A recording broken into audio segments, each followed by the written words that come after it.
name is Ayushman Kalita. I'm a college student. I would like to congratulate you for your selfless endeavors. So, we were all delighted when we in June 2016 when we got the news that during PM Modi's US tour, 200 artifacts were coming back. So, about few months back, I got the news that most of them were stuck and they couldn't be brought back because of the bureaucratic deadlock. Uh, Mainly because of the epidemic culture ministry. So what is your take on that? If you wait for a month more, I think we'll have news to celebrate. Very enigmatic, but anyway. It takes a long time to solve these. And the very fact that these are not with anybody, they are with Homeland Security, seized and kept, and they've been promised to India. So, and the trial is still underway, both in India and the US. So these are material evidences. So they are not lost for India. And as I told you, I think we'll have a big reason to celebrate shortly. Excellent. Lady there. Hi, I'm Kaninika. I read an article a couple of days ago which said that Chinese billionaires are funding thefts in European museums to get back some of their artifacts. So I'm not suggesting that's the right way, but I just want to know, do you have any ambitious Indian billionaires who are wanting to do some kind of thing, or just partnering or supporting you in any way? Well, I think first of all that news is unsubstantiated. So I don't think it's only speculation right now. But then first of all, I think we need to review our laws because it's not easy to buy something and bring it back to India. It's really tough. You just can't buy an art and bring it back to India. You need to go through a long process which needs to be simplified. Plus, when it comes back, it is registered as an antiquity in India. Then you can't take it out of India and you can't sell it overseas. So as a collector, you need to be really wary of what you do. And there is a law of the land, you have to respect it. But I do see that there is a lot of scope there to ease the laws to enable bringing back. Of course, there are people who may have this plan, but the first step is to become a billionaire.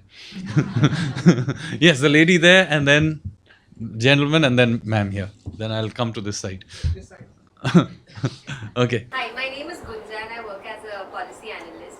So this is going to be a worldwide phenomenon. I'm sure other countries also face this. And as you said that, one of the problems that we face is that we don't have proper archiving system, right? So apart from the archive, which of course we can start from time zero, what are the other ways that international... Great. It's a wonderful question. In fact, the 1970 UN Convention was championed by India and Italy because we were real rich source nations. I'm sorry to use the term, but that's the way they look at us. We are supposed to be source nations. And when we did it, we were supposed to create a art squad or an art force. Italy has a squad called the Carabinieri Art Squad, which has got over 3,000 trained people from various facets, including IT experts, lawyers. They have the best archival system. They have image recognition software that aids them. They have internet scrollers that work on it, so anytime that comes in. Compared to us, India has only one art force, which is being threatened to be closed down in Tamil Nadu, called the Idol Wing, IDOL, not IDLE. And it was envisioned with a 108 strong force. Today, it's a punishment posting with 8 guys. And one of them is currently charged with aiding and abetting sales of antiquities, who was number 2 in the Idol Wing. And then Kerala has one with 7 people, which is called the Temple Protection Force, which has not done anything other than assisting a crucial evidence in this case, which you'll read in the book. So the first thing that India needs to do is to set up a formal art squad, because what people realize is in the past when we worked with foreign governments, they wouldn't care as well.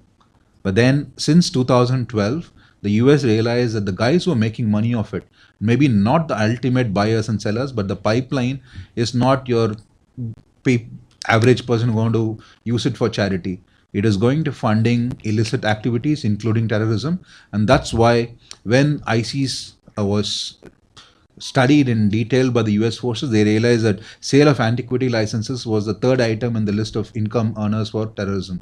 And that's why you see a lot more focus to combat this, new regulations coming up in the EU as well recently and in the US. So I think India also has to realize that there are a lot of artifacts going out of West Bengal, out of Kashmir, which the money flow has to be checked.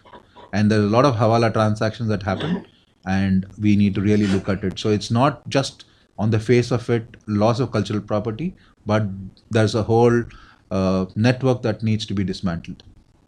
Yeah, a question here and then Meenakshi ji. Yeah. We'll combine some questions. So quick question, yeah. Said out.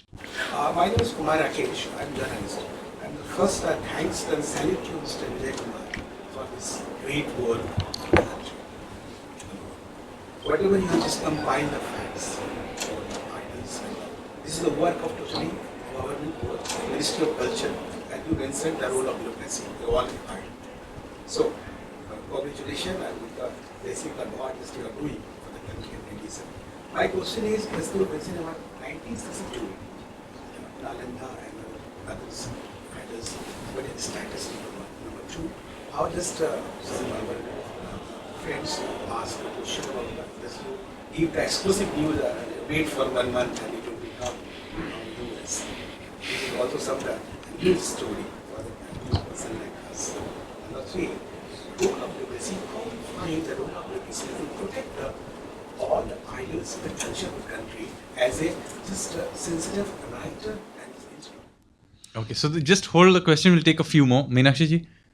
I wanted to talk about the Brihadeshwar temple and you mentioned Dilwara. So I just want to ask about Brihadeshwar temple.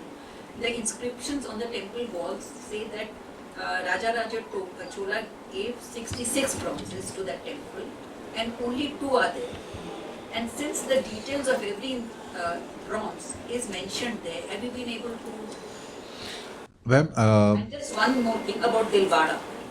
Henry Cousins visited Dilwara and he said that all the noses had been chopped off. So he said gold noses had been put on the Adinath image, for example. And he said the other 3 Thankars, their face had been removed. So I am not able to understand, are those images stolen and sold?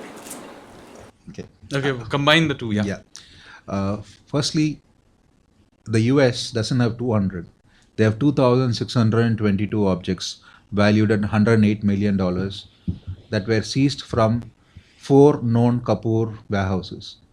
And apart from that, there are seizures from museums. So the number 200, you will know the significance when you go through the book, why it came up. It's something that is very, very interesting. I wish you would read it. Second thing is the case is still not filed on Kapoor yet in the US. And we are waiting for the filing to happen. And these are still material evidences. Yes, there is a lot that can be done. But in the last few years, I would say since 2014, there's a lot of progress that's happened. Embassies overseas have realized their role. And also there's a lot of effort that is going on. It's not easy, but it's not too difficult. And I think you will see a lot more such returns. Not only that, our focus is not just photo op returns. What we'd ideally like to see is criminal prosecution of this network. And to answer your ma'am, if you read the Big Temple inscription, it just talks about the height, it talks about the weight. It doesn't talk about the physical description. So it will say one king, so much viral, so much muram. So with that, it could be anybody. It will say one Chandikeshwara. And as I told you, if you go to the French Institute Pondicherry, you Google Chandikeshwara, there are 4,800 Chandikeshwara bronzes currently in their archive. So it's very, very difficult. But unless it's a unique piece like the Chola king, wherein you don't have so many, you can roughly look at it. In terms of Dilwara, the problem is there is so much of Jain and Buddhist stone sculptures that have been not studied.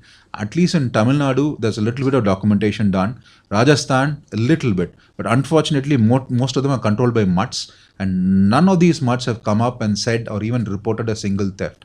So if you take the case of Vaman Gia, he is supposed to have confessed to selling over 10,000 pieces of art in 2002. He was acquitted in 2013 for want of evidence. So I think the public also has to be sanitized. The government agencies can do only if you come up and report a theft. I'm going to move to this side. There is a gentleman right at the end there. Yeah. Sir, I just have 2 questions.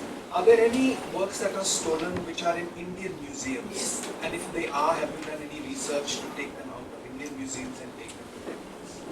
That is one. And secondly is something completely separate, which is the focus only on getting back religious idols which belong to temples? What about the law on paintings? Paintings are going left, right and center. They continue to go. You see them here and then you see them in dealers. Also on the provenance side, foreign museums don't really care so much about the provenance of paintings, but they really care about the provenance of sculpture. They've become very much aware due to efforts that people such as yourself have made, and it's commendable. When do you think this shift might happen? Okay, in terms of your first question, you're talking about sculptures that are moved from temples to museums inside. I think my lifetime will go in bringing back that's left the shores. I think my scope I will restrict to what we have lost outside. And number two, in terms of paintings, yes, we do come across. In fact, we are chasing one right now.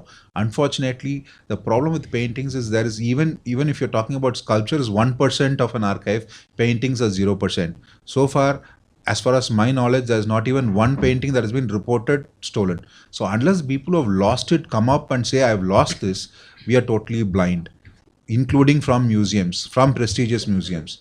And lastly, on the provenance aspect, I think museums worldwide are still only doing optical due diligence.